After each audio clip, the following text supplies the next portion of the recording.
오늘 맛있는데? 자, 그러면 이제 과학기술 8강 한번 보도록 하겠습니다. 과학기술 8강 설명드려야 되는 것이 1번, 3번, 4번 이 세 문제를 설명을 드리도록 하겠습니다. 우선 첫 번째 문단에 두 번째 줄 그렇지만 데이터 분석자가 밑줄 하세요. 데이터 분석 과정에 들어가기 전에 정제되지 않은 데이터를 잘 처리해주지 않으면 제대로 된 분석 결과를 얻을 수 없대요. 당연한 얘기인데요. 자, 또 한번 밑줄 합시다. 특히 데이터의 이상치와 결축치는 데이터 분석을 오류에 빠뜨리는 원인이 됩니다. 그래서 분석 과정에 들어가기 전부터 이상치와 결축치를 찾아내서 이런 걸 분석하는데 좀 뺀다든가 아니면 바꾼다든가 이런 식으로 분석을 해야 된다는 얘기입니다.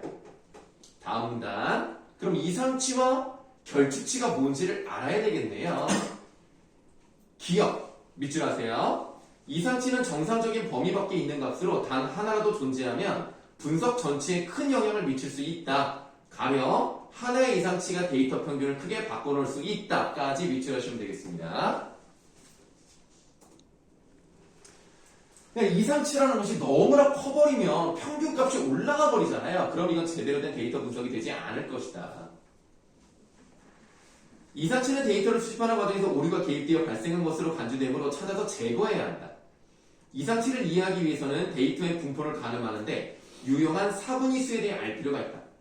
어떤 하나의 특성에 대해 알려진 데이터 값들을 일렬로 작은 값부터 큰 값의 순서로 나열했을 때 50% 위치에 있는 값이 중앙값이다. 여기서 여러분들 조심하셔야 되는 게 뭐냐면 최대값의 50%가 아니에요.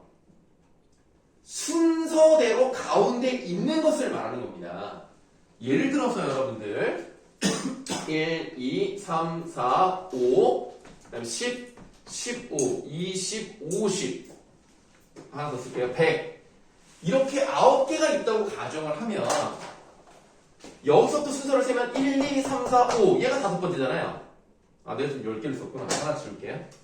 그 다음에 1, 2, 3, 4, 5 이렇게 되는 부분이 이게 중앙값이에요. 전체를 다 더한 다음에 평균을 내는 게 아닙니다.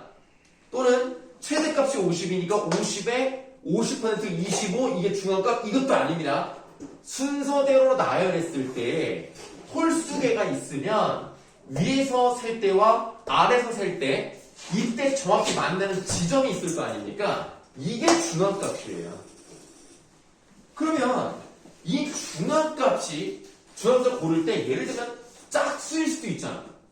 그러니까 지금 얘는 개수가 9개잖아. 근데 이게 8개의 가능성도 있잖아요. 그럼 어떻게 해요? 하나, 둘, 셋, 넷까지 맞죠? 똑같이 맞죠? 그러면 이거랑 뭐를 구하면 돼? 평균을 구하는 거야. 이 가운데 두 개의 평균이 4.5잖아요? 이 경우는 4.5가 중앙값이에요. 아시겠습니까? 근데 또 나와 있는 거 그냥 말씀을 드리는 거예요. 그런데 지금 보고 있는 두 번째 문단에서 밑에서 세 번째 줄 자료 개수가 짝수이면 중앙에 있는 두 값의 평균이 중앙값이다. 방금 설명드렸고요. 그 다음에 밑줄 하세요. 중앙값을 제2 4분위 수라고 합니다. 아, 요놈이든 얘네들을 제2 4분위 수라고 말을 하는 거예요. 중앙값을. 그 다음 중앙값보다 작은 값들의 중앙값을 제1 4분위라고 합니다. 그럼 다시 이해를 돕기 위해서 여기 아까 50이 있다고 가정을 해보죠. 그러면 얘 5가 중앙값이잖아요. 그럼 얘보다 작은 값이 있죠. 그럼 작은 값의 중앙값은 얼마입니까? 2.5죠? 그 다음에 요 큰 값의 중앙값은 얼마입니까? 17.5가 되겠죠? 그러면 2.5에 해당하는 게 1, 4분위 수. 그 다음 큰 거, 이게 3, 4분위 수. 이렇게 나눌 수가 있는 거죠. 어렵지 않죠? 예. 자, 그러면 우리가 이제 그림 1을 봤더니 거기에 보니까 뭐 셀러리라고 되어 있는 부분도 있고 세일즈, 로, 인더스트리 뭐 이렇게 써 있는 부분이 있습니다. 보니까 빠져 있는 부분은 하나도 없네요. 그러니까 다시 말씀드리면 결축치는 없어요. 그럼 이상치를 구해야 되는데 이상치를 그럼 어떻게 구할 것인가? 자, 그걸 이제 밑에 한번 읽어보도록 하겠습니다.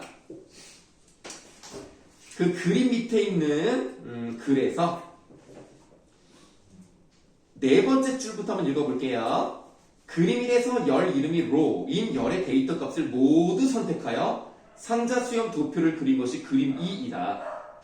상자 수형 도표의 핵심은 직사각형으로 표현된 상자이다. 상자의 윗면이 제3, 4분위, 아랫면이 제1, 4분위 수를 표시해주고 상자 안의 가로선은 제2, 4분위 수, 즉 중앙값을 표시해줍니다. 자, 상자가 이제 이렇게 그려져 있죠? 이렇게 그려져 있는데 요 윗면, 이게 뭐라고요? 3, 4분위 수, 아랫면이 1, 4분위 수, 요 가운데 있는 요 선이 2, 4분위 수, 다시 말하면 얘가 중앙값이죠. 오케이? 자,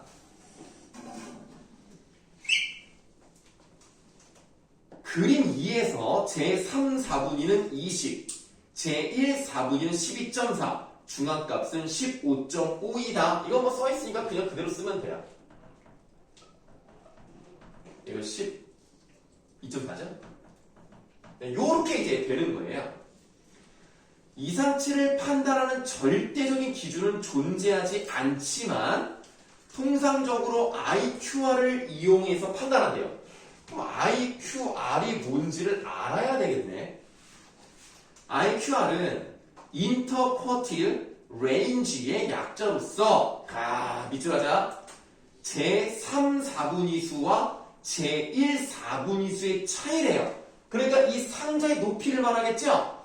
아까 3, 4분위 수는 20이었고요. 1, 4분위 수는 12.4였으니까 이 둘의 차이가 얼마입니까? 7.6. 7.6이 IQR입니다. 그러면 로열의 IQR은 20 빼기 12.4는 7.6이다가 나왔어요. 이상치는 허용 상한값보다 크거나 허용 하한값보다 작은 값인데 일반적으로 허용 상한값은 IQR의 1.5를 곱하여 얻은 값을 제3분위 수에 더한 값이다. 자, 정리하시면 돼요. 허용 상한값이 있습니다. 이 허용 상한값을 넘어가는 것이 이상치예요. 그럼 허용 상한값은 뭐래요? IQR의 1.5를 곱한대요. 그럼 IQR이 7.6이잖아요. 그럼 7.6 곱하기 1.5를 하는 거예요. 그래서 얻은 값이 나올 거 아닙니까? 그냥 계산이 귀찮으니까 이제 뒤에 나와 있는 걸 이제 보시면 얼마요? 31.4. 아니 잠깐만. 11.4. 요 7.6 곱하기 1.5가 11.4가 나오는 거죠? 사실 네, 요게 이제 11.4가 나온 것이고 이 나온 이 값을 3, 4분위 수에 더한다 그랬어요. 그러니까 20에다가 11.4를 더했더니 결국에는 이제 여기 뒤에 나와 있는 것처럼 뭐가 나왔어요? 31.4가 나왔어. 이게 바로 허용 상한값인 거야. 그럼 31.4를 넘어가는 게 이상치인 거예요. 그 다음에 허용 하한값. 얘는 똑같아. 요거를 곱한 거잖아. 11.4를 빼주면 된다고. 그래서 12.4에서 11.4를 빼주면 얘는 1이 나오겠구나. 그럼 요 1보다 작은 수가 이상치라고 생각을 하시면 되겠습니다. 그럼 된 거예요. 예? 자, 그러면 설명은 다 드렸고 1번 문제 보세요. 1번 문제에서 4번 고른 사람이 있어요. 이 제1, 4분위 수는 데이터 값 중 최대값의 25%가 아니야. 전체를 순번으로 매겼을 때 순번의 25%에 해당하는 지점의 값이죠. 오케이? 10개가 있다? 그러면 그 중에 2개, 3개 그 사이 그게 제1사분위 수지. 그래서 최대값의 25%를 말하는 게 아닙니다. 답이 이제 5번이 되는 것이고. 그 다음에 3번 문제 가실게요. 윗글의 그림 3에 데이터에 대한 니은의 수행을 설명한 것으로 가장 적절한 건데요. 결축치라는 게 나와 있잖아요. 결축치는 그림 3을 보시면은 N, A, N 이라고 써있는 부분, 빠져있는 부분이 결축치입니다.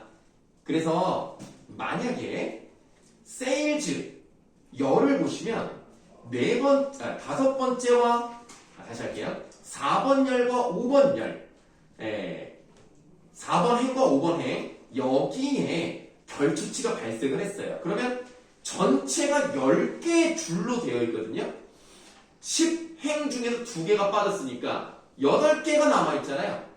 8개의 평균을 구하는 값으로 가야 되기 때문에 3번은 답이 될 수가 없습니다. 그 다음 4번을 보시면 5번 행의 결축치를 포함하는 행을 삭제하면 다른 3개의 데이터 값이 함께 삭제된다. 맞죠? 나머지 3개가 없어지는 거죠. 3개가 왜 없어지는 거야? 그러니까 여기 지금 5번을 보시면 1145.0 이렇게 돼 있잖아요. 그리고 오른쪽이 NA, N이 요게 결축치잖아. 요거 행을 없애버리면 세이즈를 제외한 셀러리의 값 사라지고 로의 값 사라지고 인더스트리의 값이 사라진다는 뜻이에요. 그래서 3개의 데이터 값이 함께 삭제된다는 뜻입니다. 다음 5번 로열 2번 행의 결축치는 확보된 데이터 값들의 중앙값으로 대체하면 13.80000으로 바뀐다고 했는데 이거는 해봐야 되거든요. 그래서 우리가 중앙값이라고 하는 순서로 따졌을 때 가운데 있는 걸 골라야 된단 말이야. 그런데 딱 보니까 일단 제일 작은 게 뭐야? 5.9야, 그렇지? 얘가 제일 작아. 그 다음에 10.5죠? 그리고 10.9죠? 그리고 13.8, 14.1, 그 다음에 16.29999, 16.4, 그리고 20.0, 23.5 이렇게 있으니까 하나, 둘, 셋, 넷, 다섯, 여섯, 일곱, 여덟, 아홉. 왜요? 9개 이렇게 있죠. 그러면 여기서 중앙값은 뭐야? 하나, 둘, 셋, 넷, 다섯. 여기네. 하나, 둘, 셋, 넷, 다섯. 여기라고. 그래서 14.1000 이게 중앙값이에요. 그래서 5번은 틀린 겁니다.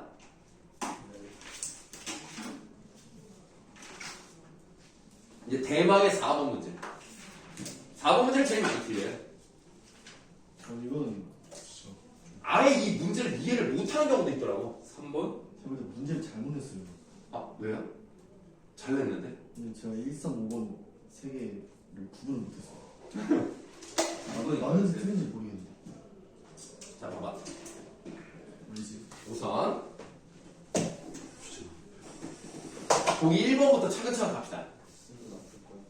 통근 시간 열의 180은 이상치가 아니다라고 되어 있어요. 이거를 여러분들 다 계산할 필요가 없습니다. 왜? 통근 시간을 순서대로 해보면요. 60이 제일 작아요. 근데 60이 지금 하나밖에 없으니까 60이 제일 작아. 그 다음에 62개지. 62개. 그 다음에 120이죠? 120이 있고, 그 다음에 또 120이 있어. 이렇게. 네 번째까지 120이야. 다섯 번째가 180이야. 그리고 여섯 번째도 180이네. 다음 240이 두 개네요. 240, 240. 제일 큰 게 300이에요. 이렇게 됐죠? 그럼 이게 지금 9개잖아. 중간값을 구하는 거야. 하나, 둘, 셋, 넷, 다섯. 하나, 둘, 셋, 넷, 다섯. 얘잖아. 그러니까 180이기 때문에 중앙값은 절대로 이상치가 될 수가 없어요. 계산하고 말고도 필요 없잖아. 무슨 이거 이상치인지 아닌지를 계산하려고 중간값에다가 이걸 더한 허용 상한값, 허용 하한값 이걸 구할 필요가 없잖아. 이상치일 수가 없습니다. 그래서 1번은 답이 아니에요. 그 다음에 보기 3번 볼까요? 통화시간 열의 허용 상한값 위에 이상치는 두 개이다. 이걸 이제 계산해봐야 돼요. 그러면 일단 우리가 통화시간에 중앙값부터 구해야 되거든요. 그 5번째 있는 게 몇입니까? 5죠? 자, 5예요. 그러면 아까 뭐라 그랬어? 허용 상한값, 허용 하한값을 구해야 된단 말이야. 그러면 우리가 얘가 지금 순서대로 이렇게 나와 있는 걸 해봐야 돼. 자, 1, 2, 3, 4, 5, 그 다음에 6, 7, 14, 50이죠? 자, 그러면 아까 말씀드렸어요. 얘가 중앙값이에요. 그러면 우리가 작은 값이 1, 4분위수의 중앙, 여기서 찾는 거죠? 여기는 제 3, 4분위 값을 찾아야 되는 거고요. 그럼 여기에서 이 네 가지에서 중앙값은 얼마예요? 2.5예요. 밑에도 중앙값은 하나, 둘, 셋, 네 개니까 여기에 중앙값을 구하면 되는 거예요. 그럼 얼마예요? 11.5. 아, 10.5. 아, 순간 계산 잘못한. 10.5. 그러면 얘가 3, 4분위수, 아, 잘못 일어났어요. 1, 4분위수, 얘가 3, 4분위수예요. 그러면 이 IQR이 뭐라고 그랬어요? IQR은 이 두 가지의 차이. 그 차이가 얼마야? 8이야. 얘가 IQR이야. 이런. 네. 그러면 이제 허용 상한값을 구해야 돼요. 허용 상한값은 어떻게 합니까? 일단은 저 10.5에다가 뭐를 더해요? 이 차이 8에다가 보통 얼마를 하는데 1.5를 더한 값인 거야. 그럼 8 곱하기 1.5는 계산하기 좋죠. 12야. 그럼 10.5에다 12를 더하면 22.5에 해당하는 값. 이것이 허용 상한값입니다. 그럼 22.5보다 큰 건 몇 개밖에 없어요? 50밖에 없단 말이야. 물론 허용 하한값도 구할 수 있어요. 자, 허용 하한값은 2.5 요거죠? 2.5에다가 8 곱하기 1.5를 빼면 마이너스 값이 나오기 때문에 계산할 필요가 없어요. 이상치는 하나밖에 없습니다. 그래서 3번이 답입니다. 쉽네요. 근데 보기 4번에 어떤 영업사원의 독서시간 이상이 결칙치를 유발했다. 맞잖아. 네, 맞고. 네, 보기 5번. 통화시간 열로 그린 상자 수형 도표의 상자 높이. 다시 말하면 IQR은 8 맞습니다. 4번에 3번이 답이 되겠습니다. 이거 좋지 않은 문제네요. 만약에 여러분들이 시험 범위에 이게 들어갔다면 이건 나올만 해요. 네. 근데 지금 이제 저번 중간고사 때 보니까 이번 중간고사 때 혹시 수능특강 독서가 나올까? 이거는 나는 좀 학교에서 이런 것도 좀 나왔으면 했거든. 왜냐면 이게 좀 수능특강을 공부를 하게 만드는 것도 학교의 어떤 의무라고 생각하거든요. 근데 애들이 이렇게 좀 이런 거는 좀 풀어보는 게 좋은데 이게 좀 아쉬워요. 우리 심화국어 때 독서를 해가지고 그냥 좀 잘못한 것 같아. 심화국은 또 문과만 하다. 그 문과만 그런 너네 그럼 아예 독서를 안 해? 우리 안 해. 그러니까 여러분들이 사실은 학교에서 독서 시간에 수능특강 독서를 써야 돼. 원래 그게 맞아. 저는 지금 완전 문학이야. 공부 열심히 했을 텐데. 그냥 문학이어가지고 그죠. 자, 그러면 다른 질문 없으십니까? 근데 네, 그럼 여기 독서는 여기까지 하고요. 이거 답좀 네, 답이요? 5, 3? 나머지 다 맞아서 네, 1번에 5, 2번에 3, 3번에 4, 4번에 3, 5번에 4. 자, 그럼 이제 문학 부분에서 질문 있으면 하세요. 문학. 저 문학 책을 진짜 어떻게 해야 되지? 나눠준 이번에 프린트 가져왔고 음이 학교에서 그 광문 광문점 안에서 여기가 집어갖고 metod에서 저희는 토끼가 안 했잖아. 그 학원에서 한 거지. 누가 이렇게 우리 탑을 했고 이거 탑 했잖아. 탑 했어? 탑 했어. 합이 그건가? 그거 조그만 거 지키면 했는데 마지막에 이거 분위기가 살짝 밀려가. 자, 일단 여러분들 현대식 국강에서 그러니까 102쪽이에요. 102쪽의 2번 문제 한번 보도록 하겠습니다.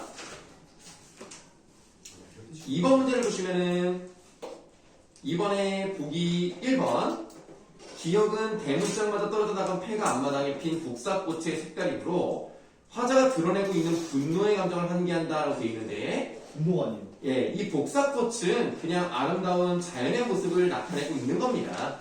예, 이것이 가마솥의 색깔과 대비되는 느낌으로 가는 것 뿐이죠. 그래서 생명력 같은 걸 보여주는 거지 분노와는 관련이 없어요. 자, 그러면 이제 미음 부분을 보시면은 꼭두선이빛이라고 되어 있는데 이것은 동쪽에서 해가 뜨는 모습, 뭔가 좀 붉은 그런 모습을 보여주기 때문에 희망을 상징한다 라고 생각하시면 되겠습니다. 그래서 5번은 맞는 것이다 이렇게 보시면 되겠습니다. 뭐 다른 질문 있으십니까? 네. 이거 그 세안도에서요. 네. 서러움조차 잘 걸러내어 입은 네. 추상적 대상의 구체적 형상화 아, 예, 예, 예. 라는 게 네. 그 추상적 관념이 구체화랑 똑같은 말이에요. 같은 거예요. 네. 서러움이라는 것은 관념적인 거잖아요. 우리가 구체적으로 뭐 만지거나 뭐 볼 수 없는 부분인데 그것을 마치 걸러낼 수 있는 것처럼 시각화를 시켜버렸죠. 네. 네, 그렇기 때문에 추상적 대상을 구체화했다라고 말을 하는 겁니다.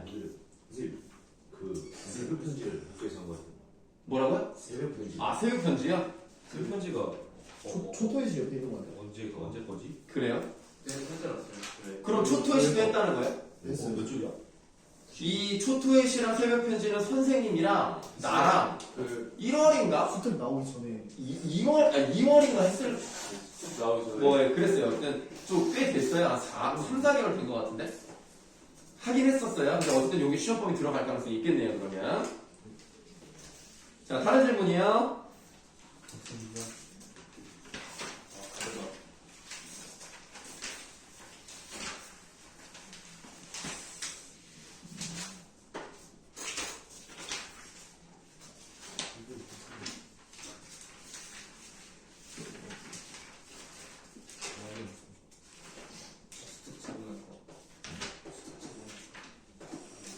그러면은 지금 답을 보내준 학생들 중에서는 뭐 질문은 요거 하나만 됐고 혹시 뭐 답을 보내지 않았다 하더라도 질문 있으시면 이 문학 숙제 부분에서 질문하세요. 저 문학은 안 보였어요. 아, 그러니까 뭐 어쨌든 답은 맞췄을 거 아니에요. 다 맞춰. 네, 그러니까 그 답을 맞춰봤는데 좀 내가 모르는 부분이 있으면 질문하시면 됩니다. 지금 숙제예요? 아니, 저번에 숙제로 나왔던 부분이다. 저 하나하나 찾아보시면 돼요. 네, 천천히 하세요. 진짜 많은데. 저 뒷점이 아, 했구나. 뭐가? 온산? 큰 산. 아, 그치. 이거 시시니까.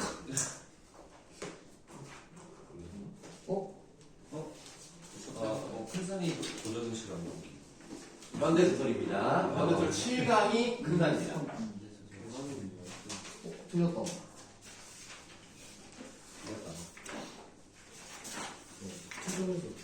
근데 제가 그 네. 현대소설 7강에서 3번을 틀렸습니다. 네, 그럼 3번을 좀 설명을 드려볼게요. 그렇구나. 일단은 3번의 답은 3번이거든요.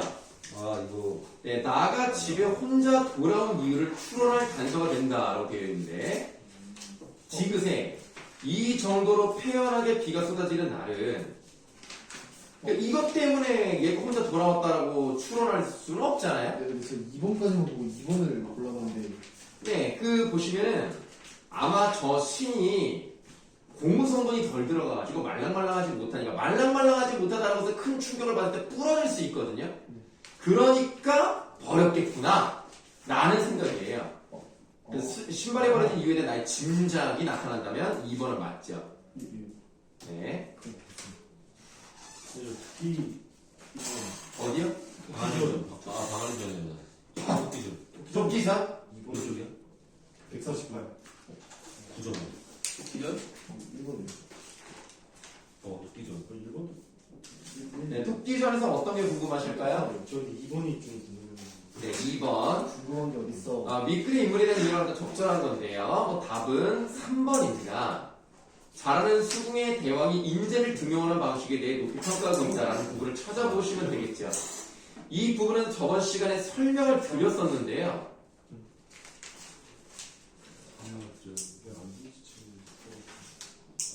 좀 빨리 푸는데 누가 빨리 나 완전 봤는데. 독서가 한 시간에 시험을 하는데 지금 문학 한 시간에 10분 넘게 걸려. 나랑 토끼전. 145쪽에 145쪽에 위에서부터 하나, 둘, 셋, 넷, 다섯, 여섯, 일곱, 여덟, 아홉 번째 줄을 보시면 표모에게 밥빌던 한신도 한태조의 대장이 되었으니 수구나 인간이나 발천하기는 마찬가지다. 이런 구로 밝은 임금이 신하를 가리고 어진 신하가 임금을 가리라니 우리 대왕께서는 이 우리 대왕이 용왕을 말하는 거죠. 용왕께서는 한 가지 재능과 한 가지 지조가 있는 선비라도 벼슬집책을 맡기시는지라. 그렇기 때문에 나같이 재주 없는 인물도 주부 일품자리에 외람이 올랐거늘 이라고 돼 있단 말이야. 자기의 왕은 한 가지만 잘해도 거기에 맞는 직책을 내린다. 얼마나 훌륭하신 분이냐 라는 의미로 사용됐기 때문에 2번에 3번은 맞는 겁니다. 4번을 네. 그럼 보기 4번을 보시면 흑기는 만경창파를 득달할 수 있다는 자리에 말. 그러니까 만경창파가 큰 바다라고 생각하시면 돼요. 그 바다를 바로 통과해서 갈 수 있다? 에이 그런 게 어디 있어? 하는 게 의구심이거든요. 근데 즉 이 부분을 보시면은 어떻게 득달하고 자, 이 145쪽에 맨 마지막 줄에 하지만 만경창파를 어떻게 득달하리요? 라고 물어봤어요. 궁금할 수 있잖아요. 이렇게 끊어가지고 헷갈려. 물어봤는데 자라가 그럽니다. 아, 그대는 조금 더 염려하시오. 내 등에만 오르면 순식간에 흑달을 떠이니 그런 걱정 행위 하지도 마오라고 하니까 크게 기쁘게 말했잖아. 아, 이렇게 내가 갈 수 있구나. 그러면 토끼가 자라의 말에 의심을 품었다는 것은 잘못된 거죠. 듣자마자 그럼 잘 됐구나, 갈 수 있겠구나 라고 생각했다는 겁니다. 말에 의심. 네네. 이제 저 4번 4번 문제. 네, 3 맞긴 했는데 네네. 3번이 약간 좀 아리까리인데.